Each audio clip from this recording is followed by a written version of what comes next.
Shalom Bapak Ibu Saudara yang terkasih. Salam sukacita dan salam sehat bagi kita semua. Kembali lagi berjumpa dengan saya di dalam Sapaan Kasih GKI Mojosari.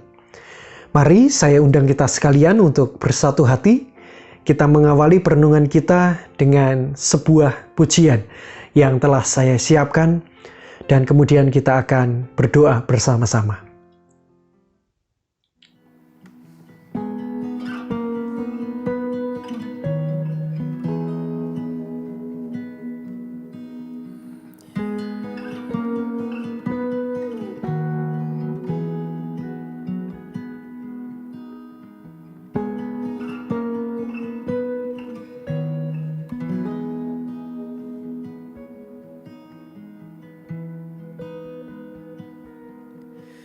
Ku bawa kepadamu,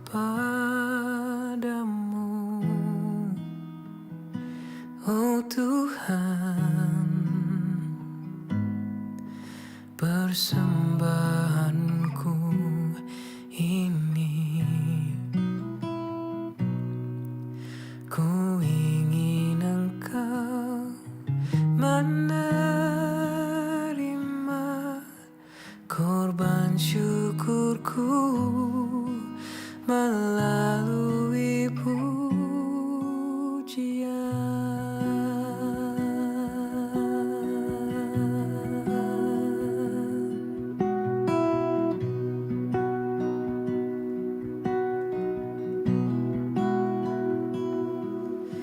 Ku bawa kepadamu, oh Tuhan, persembahanku ini. Ku ingin Engkau menerima korban syukurku melalui pujian.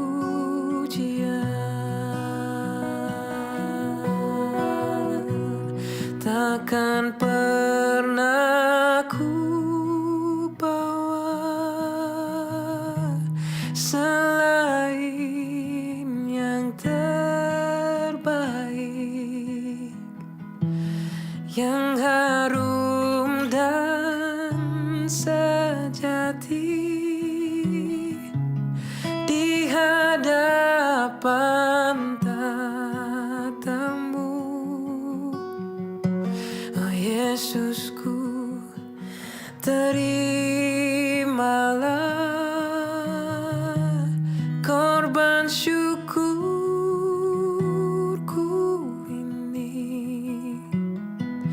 yang mengalir di hatiku sebagai persembahanku.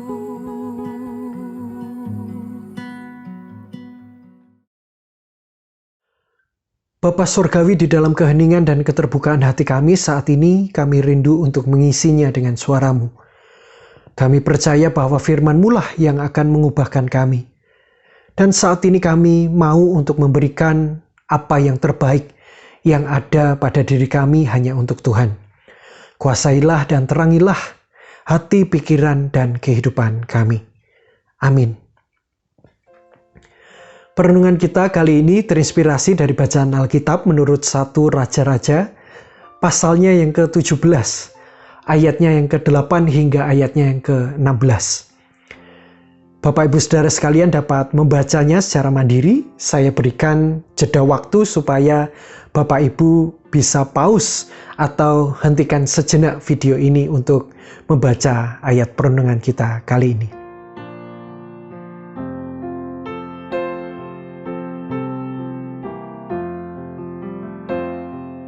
Saudara kasih Tuhan, ketika kita masih berusia anak-anak, ketika kita masih mengikuti sekolah minggu, atau ketika kita melihat, mengamati anak-anak sekolah minggu, sebagian besar anak-anak itu akan sangat antusias ketika mereka memberikan persembahan. Entah itu karena ingin mencontoh atau ikut-ikutan kedua orang tuanya, atau karena hanya ingin berusaha memasukkan uang persembahan ke lubang kantong. Tetapi yang jelas mereka ini sangat senang sekali. Apalagi sambil diiringi lagu-lagu persembahan yang riang begitu ya. Anak-anak ini kemudian melakukannya sambil memasukkan uang yang diberikan kedua orang tuanya itu ke kantong persembahan. Dengan perasaan yang sukacita, riang, dan gembira, seorang anak ini mempersembahkan apa yang ia miliki saat itu. Seiring bertambahnya usia, saudaraku, seringkali terjadi ada sebuah peristiwa yang lucu tapi ironi. Ketika kita masih kecil dan belum mengetahui nilai uang, maka seorang anak akan memasukkan uang pemberian orang tuanya itu berapapun yang ia miliki saat itu. Namun semakin kita mengetahui nilai uang dan kemudian kita melihat ada banyak tawaran yang bisa kita beli dengan uang yang kita miliki. Misalnya ada penjual makanan atau mainan di sekitar gereja yang nampaknya kok cukup menarik perhatian kita begitu ya. Kita kemudian mulai berpikir-pikir, berapa yang harus saya persembahkan untuk Tuhan dan berapa yang saya bisa belikan untuk hal yang lain bagi diri saya. Dengan kata lain, saudaraku, uang persembahan itu mulai disunat. Apa yang diberikan dipakai untuk membeli makanan atau mainan dulu, gitu ya. Baru sisanya dimasukkan ke kantong persembahan. Memang ini kelihatannya lucu, Bapak Ibu Saudara. Namun bukankah hal itu juga yang sering dilakukan bahkan ketika kita berusia dewasa? Kita menyunat persembahan kita pada Tuhan. Bukan hanya persembahan uang yang saya katakan di sini, tetapi juga persembahan diri. Banyak hal di dunia ini, saudara-saudara, yang dapat membuat kita menyunat persembahan diri kita pada Tuhan. Bukankah demikian? Saudara kasih Tuhan, selain kisah persembahan janda miskin di Bait Allah dalam Perjanjian Baru, ada kisah lain yang dapat kita renungkan berkaitan dengan persembahan dan pemberian diri. Jauh sebelum kisah itu, saudaraku, ada seorang janda miskin yang lain yang juga bergumul mengenai hal ini. Dikisahkan di sana setelah sungai Kerit itu kering, Allah memberikan ketetapan baru bagi Nabi Elia untuk pergi ke Sarfat di wilayah Sidon. Allah bukan hanya ingin menyelamatkan Elia dari kekeringan, tetapi juga ia ingin menyatakan kemuliaannya di sana. Yang menarik, saudaraku, Elia ini diberikan perintah untuk pergi dan menggantungkan hidupnya pada seorang janda miskin. Orang yang jelas-jelas susah, yang tidak bisa memberikan kehidupan berlimpah bagi Elia. Mencukupi kebutuhan anaknya saja susah, apalagi mencukupi kehidupan orang lain atau orang asing, saudara. Tetapi saudara kasih Tuhan, di sini ada sebuah hal yang luar biasa berharga. Ketika janda ini hidup dalam keprihatinan dan kemiskinan yang begitu berat karena persediaan makanan yang sangat terbatas, janda ini diperhadapkan pada permintaan Nabi Elia untuk membagi roti. Dengan tulus janda ini menjawab bahwa kami tidak mempunyai roti. Yang ada pada kami hanyalah segenggam tepung dan sedikit minyak dalam buli-buli. Itu adalah persediaan terakhir yang kami miliki. Janda ini bahkan berkata bahwa mungkin saja dia bisa memberikan atau membuatkan roti itu bagi dirinya, anaknya, dan bahkan mungkin bagi Elia begitu ya. Tetapi setelah itu mereka akan mati karena mereka sudah tidak punya apa-apa lagi. Dari apa yang dikatakan oleh janda ini, saudaraku, nampak jelas bahwa mereka ini sedang menghadapi keputusasaan. Kehidupan mereka ini terhimpit. Dan mereka bersiap untuk menghadapi keadaan yang paling buruk, yaitu mereka akan mati kelaparan. Lalu hal yang menarik selanjutnya adalah ketika Elia menyampaikan maksud Tuhan kepada janda ini, saudara, ternyata yang terjadi adalah dia justru tidak mengelak. Dia tidak banyak berkata-kata, saudara. Dia justru mendengarkan apa yang dikatakan oleh Elia. Dia pulang dan membuat roti bundar itu gitu ya, dan memberikannya kepada Elia. Dan akhirnya sungguh menakjubkan. Tepung dalam tempayan janda itu tidak habis, dan minyak dalam buli-bulinya juga tidak berkurang. Sama seperti yang difirmankan oleh Tuhan sebelumnya. Janda Sarfat ini mendapatkan kehidupan justru ketika ia merasa khawatir dengan kehidupannya. Namun ia tetap memilih untuk percaya dan berserah pada janji Tuhan melalui Nabi Elia. Saudara kasih Tuhan, kenyataan hidup memang seringkali membuat kita ragu.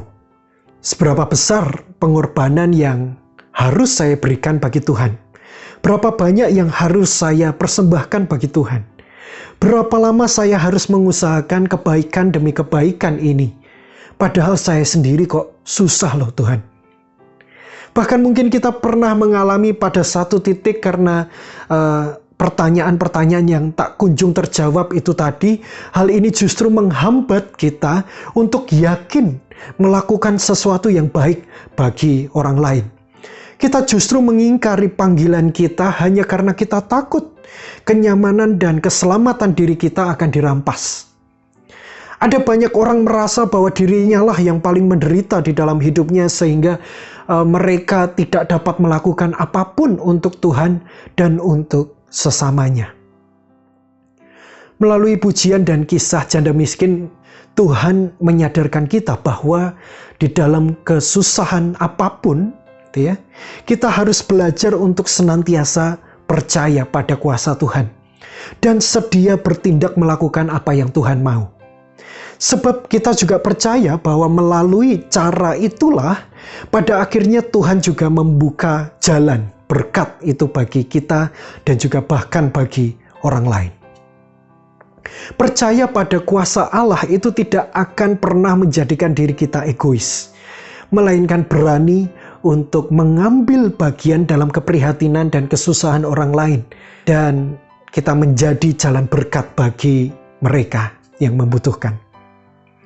Kiranya Tuhan memampukan dan memberkati kita. Amin. Mari kita tutup di dalam doa, saudara. Ya Tuhan Allah kami bersyukur Engkau telah memberikan kami berbagai kesempatan untuk memberi dan mempersembahkan diri. Saat ini kami mau untuk lebih meyakini bahwa dalam setiap kekurangan kami Tuhan akan bekerja dan tetap menjadikan kami sebagai saluran berkat. Ajarkanlah kami untuk percaya pada kuasa Tuhan dan berani mengambil bagian dalam kesusahan hidup orang lain di sekitar kami. Demi nama-Mu yang kudus kami telah berdoa. Amin.